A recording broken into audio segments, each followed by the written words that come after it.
Vipers, who told you to flee for the wrath to come? I love John the Baptist. Hi, I'm Mag and I'm an alcoholic. Have a seat. I have a very fond love for John the Baptist because he says the truth and he says it without any superfluity. There's nothing else but the truth that comes out of John the Baptist. My personal John the Baptist was the program of Al-Anon. It led the way until I was directed by a cataclysmic event in my heart to leave the circle of Al-Anon and go to my real recovery program, which was Alcoholics Anonymous. But I didn't go willingly, and I needed a little threatening from John the Baptist before I could be free enough to go. So here's what happened. My husband of 18 years was continually unfaithful, and I kind of knew that at one level, but I didn't have to face it as long as I was in denial, which I taught Masood is not a river in Egypt. Denial. Yes, that's one of our inside jokes. Yeah. What happened was my best friend from when I was in Girl Scouts in high school was living near where I was living in the Redwoods in Arcata, California. And she suggested I go to an Al-Anon meeting because of my husband's infidelities. And I said, what? Al-Anon is a group of people who are working the steps of Alcoholics Anonymous in order to detach from an alcoholic in their life by working their own program and paying attention to their own responsibility.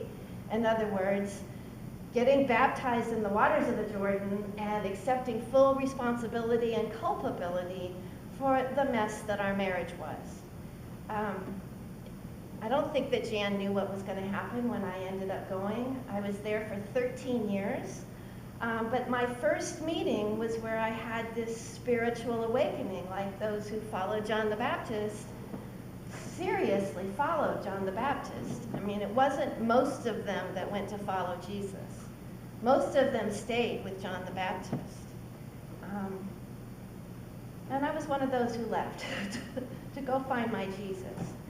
What happened when I was in Al-Anon was that I worked the program of Alcoholics Anonymous. I learned a little bit about alcoholics, but since I was an Al-Anoner, I didn't delve too deeply, and Lord knew it would be the last thing in the world I would admit was that I had a problem with alcohol. So I learned about boundaries. I learned about the promises. I had a sponsor. I went to 2 or 3 meetings a week. I had home group. I had many friends who could understand my issues with an unfaithful husband. And through most of those 13 years in Al-Anon, I said that I was recovering from being in a relationship with a man who knew no fidelity. And that was what I said in my heart, and they won't kick you out of Al-Anon if you don't say that you know an alcoholic. But I did know alcoholics. I grew up in a family of alcoholics, many generations of alcoholics. And I married men who had issues with alcohol, to say the least. My first husband was a heavy drinker. My second husband admitted that he used to drink alcoholically, but now was not comfortable taking a drink. Does that tell you something? I was clueless. I was married to him for 9 years, all the time going to my Al-Anon meetings. I had a home group in where I first got sober, which was in California. I went to my Al-Anon meetings when I moved to Georgia. I lived in Athens, Georgia. I was a speech therapist there. I went to my meetings regularly, had a whole group of friends. And then when I entered the Order of St. Helena, which is a religious order for women, as a sister, I was a postulant first and then a novice.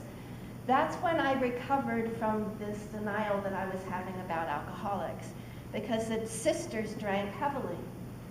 This was in the convent of Helena, which was in Augusta, but our main house was up here in Valesgate.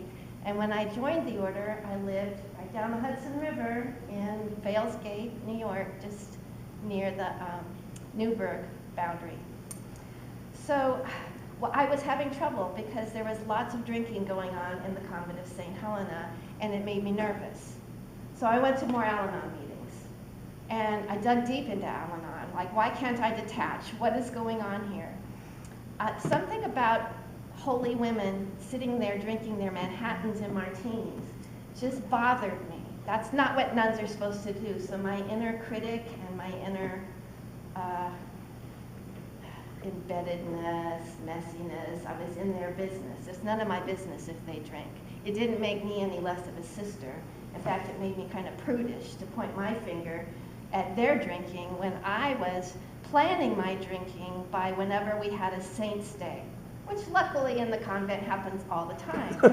So, St. Peter's Day, I'm drinking. St. Paul's Day, I'm drinking. Holy Trinity Day, I'm drinking. Thank God for the saints.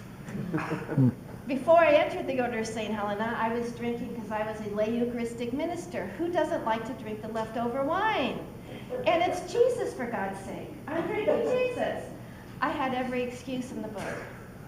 So when you're in the order, or any order, you have a brother or sister who is your sponsor, basically, but she was my spiritual director who I talked to every day, trying to keep my life straight.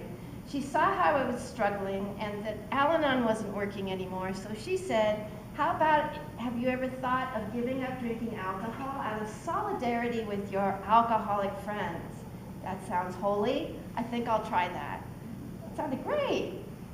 I didn't realize that for the next 6 months, as I thanked God every day when I woke up, I can't be an alcoholic because I didn't drink yesterday. I can't be an alcoholic because I haven't drunk for a month. 6 months, I haven't had a drink, I can't be an alcoholic. If you're not an alcoholic, you don't think like that. My sponsor in AA told me, you are definitely an alcoholic because you think about it like an alcoholic would think about it. So here's what happened. I had another spiritual experience. God and I are good about that. My whole life was turned around by Al-Anon. I started going back to church, and it's partly responsible for why I wanted to become a sister. After my marriage ended the second time, I thought there's something wrong with my chooser. Let me go into a convent where I won't have to choose anymore and take vows there. So I was cooking in Valesgate Convent. We trade the duties of being the chef. And the chef of the day gets to roll out the wine cart and ring the big bell, kind of like these bells, that it's time to come in and get your glass of wine. My favorite day, it was a saint's day. Don't remember which one. Oh yes, I do know which one. It was St. Thomas, because my last day that I had a drink was the Feast of St. Thomas on December 21st, 17 years ago. 17 years. So what happened was I took this bottle of wine and I was holding it, asking if the sister standing in front of me would like a glass of wine. And I could pour the wine, but I just wasn't drinking any. And she said, don't pour me any Merlot, that stuff is awful. And I took the bottle of wine and I cradled it like a child and I said, how can you say that about this Merlot? It's the best. I miss it more than anything. And I almost started to cry until I had this vision of myself, like from the ceiling, cradling a bottle of Merlot, defending its virtue. And I thought, oh shit. I look like an alcoholic. Excuse me, Lord. I knew right then, it's like my feet got driven into the earth. My shame knew no bounds. And why would I feel shame about admitting that I'm an alcoholic? Well, I'll tell you why. Because a lot of culture thinks it's a shameful thing to be an alcoholic. And my family had taught me, don't be like Uncle so-and-so who was an alcoholic, don't you know, and your aunt so-and-so who died of alcoholism, and my first cousin who died of alcoholism. It was a shameful thing. What a shame, a wasted life. It was a wasted life. So when I realized I was an alcoholic, all those messages came back, and I also knew I needed to get to a meeting. And I didn't want to go to a meeting in Augusta where I knew everybody, a nun going to a meeting. I went back to my hometown of Athens, Georgia. Told a friend of mine who was in AA my dirty little secret. And she said, then you need to come with me and you need to sit in the front row, and here are your instructions.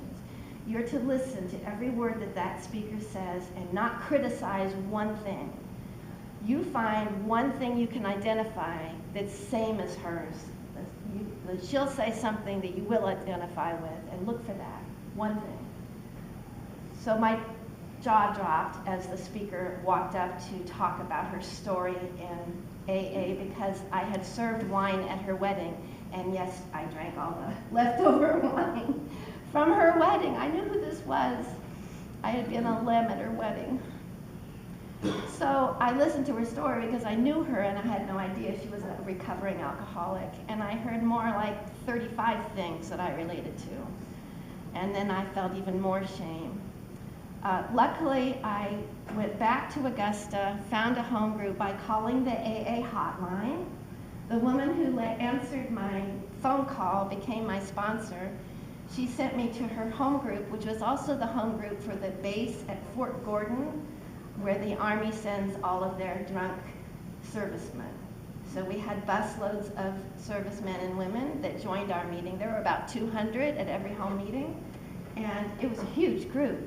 But I got some very deep baptizing in the waters of AA. So I left John the Baptist. I went to Jesus, who was saying, you need to get honest. There's one thing you haven't been honest about.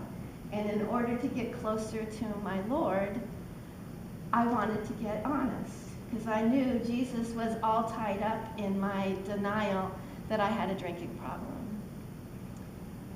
To say this is the essence of Christianity is just the beginning of it. We don't know who we are. We want Christ to turn us around, but most of us don't know how to let it all out and say the worst thing that could possibly be, which was for me, hi, I'm Mag and I'm an alcoholic. I cried every night. I had nightmares. I told my sisters in the convent that I realized I was an alcoholic and I needed to go to meetings, and they laughed at me. And then they said privately that you must be doing this for some attention. Are you not getting enough attention as a novice? What's wrong with you? Nothing's wrong with me. I'm an alcoholic and I need to go to meetings. You can't be an alcoholic. Alcoholics live under bridges and drink out of paper bags. Whew. So I had to leave the serenity of my order to go to the serenity of my program.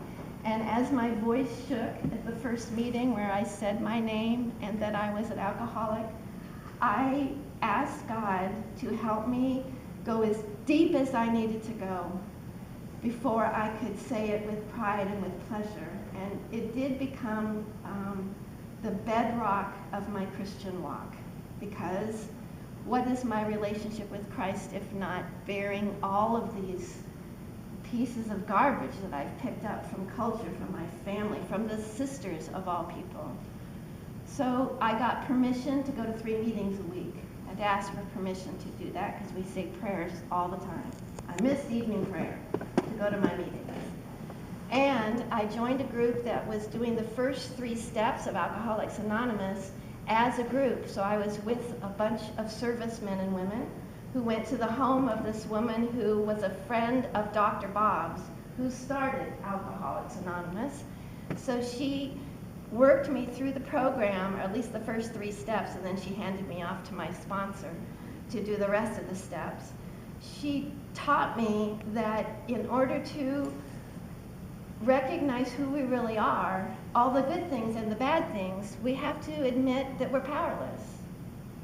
And I thought, but I had power over my drinking. I was able to not drink for 6 months. Well, that's not power. That was strong denial, which I had. Power was to let the whole shit and caboodle go. Just let it go. And say, I'm an alcoholic, and be open to those memories coming back, because I denied any memory of drinking. I'm really good at denial. We in alcoholic families are good about that. So I let the shame be shame. I just felt it. It burns in your heart. And you feel that memory of parents who would shame you as a way of discipline, because it worked.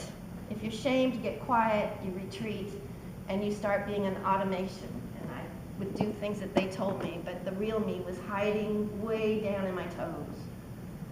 So all of that came up. The memories of my drinking, my revelries, my change of personality, my obsessions, all of it I would drink in order to not feel it and to have a little social lubricant. So eventually the shame started to fade away and the joy started coming in. And the spiritual program that is the 12 steps ended up making my own faith so much deeper. I needed to leave to another convent. I went down to Augusta, where I was staying now as a sister in charge of the guest ministry. And I found this way of winding my meetings into my life as a sister. It was the answer to everything that I didn't know I needed. I felt authentic. I knew that working the steps in Alcoholics Anonymous wasn't just a spiritual activity, it was necessary for me to live. That if I didn't follow the steps and drank again, I would drink until I was in oblivion and I would probably die. So I haven't broken my original sobriety date because I'm afraid of what will happen. I'm the real deal. I'll go out and drink myself to death, and I don't want to do that. That'd be a waste of God's gifts. So by God's grace, I'm going to continue one day at a time to admit my gift, my opportunity of being a recovering alcoholic. That in that group, I meet people who share my story and share my sense of humor, which is odd at times, and most of all, can listen to me talk about my faith in a way that is non-threatening. Amen.